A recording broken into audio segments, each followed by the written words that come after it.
Olá, boa noite. Veja no Brasil TV desta terça-feira, dia 30 de agosto. Surto de uma superbactéria põe em risco o atendimento na UTI neonatal do Hospital Regional de Sobradinho, no Distrito Federal. Confirmada a primeira morte por varíola dos macacos do estado do Rio de Janeiro. Pernambuco reforça a limpeza e o monitoramento das praias depois do aparecimento do óleo no litoral do Nordeste. E ainda, homenagem aos 80 anos de Gilberto Gil, a Academia Brasileira de Letras lança edição especial do livro, que reúne mais de 400 músicas do artista. É agora no Brasil TV.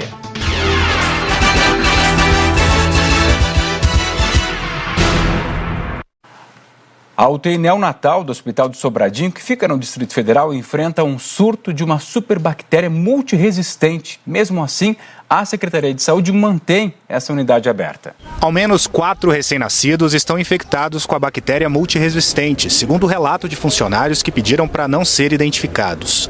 A bactéria que coloca em risco a vida dos bebês é a Baumannii, que se prolifera em ambientes mal higienizados. A presença delas pode gerar infecções graves, de difícil tratamento adequado, com desfecho trágico, principalmente quando nós falamos dessas infecções em pacientes imunossuprimidos.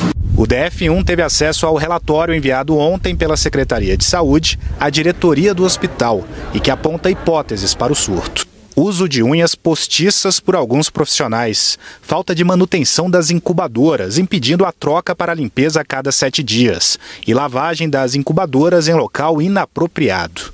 Não cumprimento da rotina de limpeza do leito 3 vezes ao dia. Falta de manutenção do ar-condicionado central. E falta de capotes descartáveis em quantitativos suficientes. Falta de luvas de vinil, pois as de látex têm talco e desfavorecem a higiene das mãos com álcool. Servidores também reclamam que as roupas higienizadas na lavanderia terceirizada do hospital ficam sujas e com cheiro forte. E que banheiros são compartilhados entre servidores, pacientes e acompanhantes. Banheiros que estão muito sujos e até com sangramentos pelo chão e pelas paredes.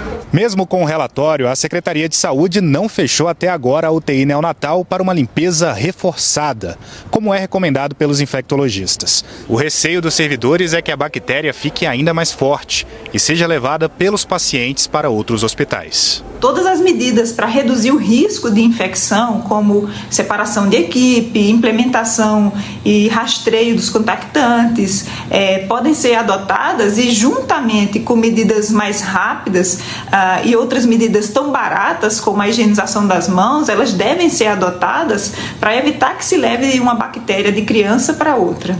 Em 2017, um bebê morreu no HMIB após o surto de uma superbactéria. No ano passado, o HMIB restringiu o atendimento por causa de outra bactéria multiresistente e de uma infestação de piolhos de pombo. A direção do Hospital de Sobradinho diz que as crianças continuam sendo atendidas normalmente e que os casos de infecção pela superbactéria são acompanhados. A Secretaria de Saúde do Distrito Federal disse que não é necessário fechar a unidade porque há espaço físico para remanejar os leitos e também para fazer a higienização. Vamos falar agora do número de infecções sobre a varíola dos macacos no Brasil, que aumentou 27% na última semana. No Rio de Janeiro, a primeira morte por causa da doença foi registrada em Campos dos Goytacazes, que fica na região norte do estado. A vítima é um homem de 33 anos que estava internado no Hospital Ferreira Machado, no centro de Campos. Segundo a Secretaria Estadual de Saúde, por causa da baixa imunidade e de comorbidades, o quadro se agravou. Ele chegou a ser transferido para uma UTI depois de apresentar complicações. A Secretaria de Saúde de Campos informou que está monitorando as pessoas que tiveram contato com o paciente. E nenhum dos contatos dele adquiriu a doença. E tem uma particularidade que ele havia viajado para fora da nossa cidade. E temos a segurança de que nós não temos transmissão na nossa cidade. Os estudos científicos avançam para desenvolver tecnologias de combate à doença. Ontem, a Fiocruz divulgou imagens do vírus da varíola dos macacos no momento em que uma célula sofre processo de degeneração depois de ser infectada. Com o apoio de um microscópio eletrônico, os cientistas ampliaram em 40 mil vezes a amostra. Segundo os estudiosos, o vírus da varíola dos macacos equivale a 0,3% do tamanho de uma célula. Já são 611 casos registrados de varíola dos macacos no estado. 474 casos suspeitos estão sendo investigados. O estado do Rio tem 3 postos de testagem de varíola dos macacos. Um deles é esse aqui no Maracanã. Os outros ficam na UFRJ e em São Gonçalo. Ainda essa semana, mais um deve ser aberto em Nova Iguaçu para atender a Baixada. Mas atenção, não adianta ir por conta própria. Para fazer o teste, é preciso ser encaminhado por algum posto de saúde. Ou seja, é preciso procurar atendimento na unidade básica de saúde mais perto de casa. Os sintomas são lesões na pele, febre, dor de cabeça, dor muscular, inchaço nos gânglios e fraqueza. No teste é colhido o material das lesões causadas pela doença. Essa amostra é encaminhada a um laboratório. O paciente deve retornar ao local onde recebeu atendimento médico para saber o resultado do exame e deve manter isolamento durante todo esse período. A principal forma de transmissão é o contato direto com as lesões de pessoas doentes. E a principal forma de prevenção é evitar contato com pessoas contaminadas. E apesar de ter sido descoberta em macacos, o surto atual da doença não tem nada a ver com o animal. A Justiça determinou a prisão preventiva do cônsul alemão Uwe Herbert Hahn e também a inclusão dele, no nome dele, na verdade, na lista de foragidos da Interpol. O Gabriel Barreira é quem conta essa história para a gente. O cônsul alemão Uwe Herbert Hahn ficou 19 dias preso e foi solto na última sexta-feira, depois de um habeas corpus expedido pela Justiça do Rio, que alegava excesso de prazo. Ontem foi decretada a prisão preventiva dele e o nome foi incluído na lista da Interpol, mas a Alemanha não tem acordo de extradição e ele está em liberdade. Uwe Herbert Hahn é acusado da morte do próprio marido, o belga Walter Henri Maximilien Biot. O corpo da vítima tinha mais de 30 lesões. Um relatório da Polícia Civil mostra as últimas imagens do belga. No dia 6, pouco antes de ser achado morto, ele sai para passear com o cachorro. Walter cai de joelhos na rampa da garagem e, segundo o documento, aparenta um caminhar atípico e aparentemente manca durante o percurso. A Justiça alega que o cônsul foi solto por excesso de prazo, mas o Ministério Público afirma que tinha até o dia 5 para oferecer a denúncia e alega ainda que não foi determinada nenhuma medida cautelar, como a apreensão do passaporte. Gabriel Barreira para o Brasil TV. Funcionários da Companhia de Eletricidade de Minas Gerais e empresários do setor de material elétrico são alvos de uma operação conjunta que investiga crimes contra a administração pública. Esse esquema, ele contava com a participação de servidores da Companhia Energética de Minas Gerais, a CEMIG, além de empresários do ramo de produção e revenda de cabos de energia e outros equipamentos elétricos. Entre 2018 e 2019, a própria CEMIG, por meio de auditorias, identificou a fraude em alguns equipamentos, em alguns contratos de licitação para o fornecimento de equipamentos para a rede de energia da própria companhia. E aí, por meio dessas investigações realizadas pela própria empresa, eles identificaram também a participação de alguns servidores, que inclusive alguns já foram afastados, dos cargos por causa dessas investigações. E aí o resultado dessas auditorias foram apresentados ao Ministério Público aqui de Minas, que iniciou então uma nova investigação para tentar encontrar o início de como funcionava esse esquema de fraude. Ele começava inclusive desde o processo da licitação até a execução. Esses empresários, por meio de uma empresa, forneciam equipamentos de baixa qualidade e que eram usados em instalações da rede elétrica da própria CEMIG. E aí os promotores apontaram que esses equipamentos usados poderiam colocar em risco o funcionamento dessa rede elétrica e também até a segurança do sistema de energia da companhia mineira. 9 mandados de busca e apreensão, por hora nomes em sigilo, estão em desfavor de empregados públicos, empregados da CEMIG e empresários do ramo. Foram apreendidos documentos, foram apreendidos telefones celulares, foram apreendidos computadores, todo esse material que vai ser usado, vai ser analisado pelas equipes do Ministério Público e da Polícia, para juntamente com o material que nós já temos, porque a CEMIG também, como eu disse, já tinha feito um início de investigação e já tinha nos municiado com bastante prova, e aí nós vamos complementar a partir daí. Nessa operação, o Ministério Público conseguiu o bloqueio de 132 milhões de reais dos investigados. Nós procuramos a CEMIG, mas a empresa ainda não falou sobre essa operação. Olha só, em Londrina, que fica no norte do Paraná, a polícia fez uma operação contra o crime de extorsão de dinheiro. Segundo os investigadores, o grupo emprestava dinheiro a juros altos e quem não conseguia pagar era ameaçado. Vamos entender essa história com a Mônica Dal. A operação recebeu o nome de Cominatio, que em latim significa ameaça. O objetivo era cumprir 19 mandados judiciais, 14 de busca e apreensão e 5 de prisão. Segundo as investigações, o objetivo era desmantelar uma organização criminosa que estaria envolvida com extorsão e ameaças na região norte do Paraná. As investigações apontaram que um grupo criminoso emprestava valores altos a moradores de Londrina e Bela Vista do Paraíso.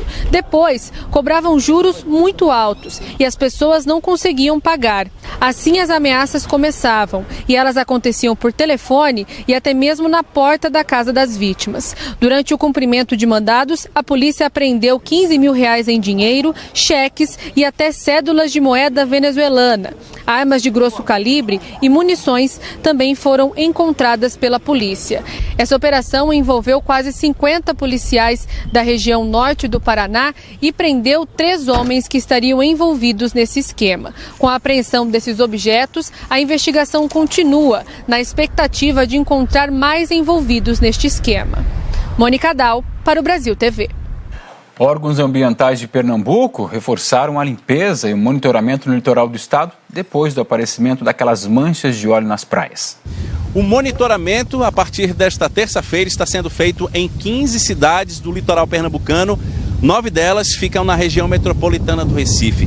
Nós estamos em Jaboatão, na praia de Barra de Jangada, onde os técnicos da Agência Estadual de Meio Ambiente, a CPRH, vieram e fizeram o monitoramento da faixa de areia, mas aqui não foi encontrado nada. A Capitania dos Portos encontrou em 2 pontos, na praia de Bairro Novo, em Olinda, e também em Itamaracá, no litoral norte. Desde quinta-feira da semana passada começaram a aparecer fragmentos de óleo no litoral pernambucano. E também há confirmação em outros 3 estados, Paraíba, Alagoas e na Bahia. Os técnicos não proibiram, assim como a CPRH, não proibiram o banho de mar, mas orientaram os banhistas e também os comerciantes que trabalham na faixa de areia a não tocarem no óleo. A orientação é que tirem foto e entrem em contato com a CPRH. Essas amostras recolhidas nas praias foram enviadas para o laboratório do Departamento de Oceanografia da Universidade Federal de Pernambuco e também para o laboratório da Marinha no Rio de Janeiro. E a ideia da análise é identificar a origem desse óleo. Em 2019, 130 cidades em 9 estados do Nordeste e do Sudeste registraram o aparecimento de manchas parecidas com o que a gente está vendo agora. De acordo com a Polícia Federal, um navio petroleiro foi responsável pelo derramamento de substância do óleo no mar naquela época. E desta vez, o trabalho de análise deve durar 30 dias. Matheus Sampaio, para o Brasil TV. A seguir o censo 2022, mais de 58 milhões de brasileiros já responderam à pesquisa do IBGE.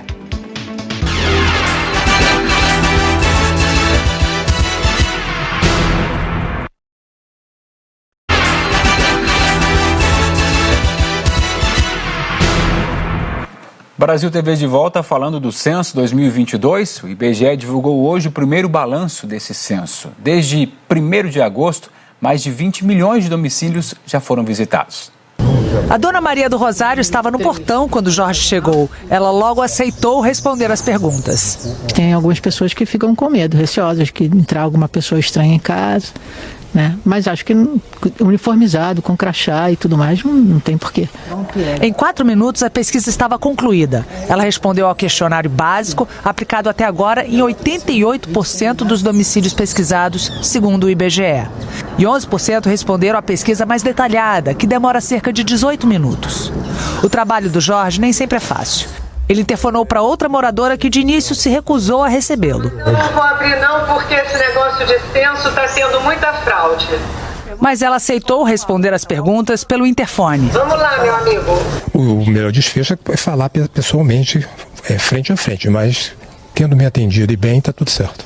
Alguns moradores se recusam a participar do censo, a maioria por não saber a importância que tem essa pesquisa do IBGE, por falta de tempo, achando que o questionário demora muito ou até por medo de abrir as portas para um dos agentes.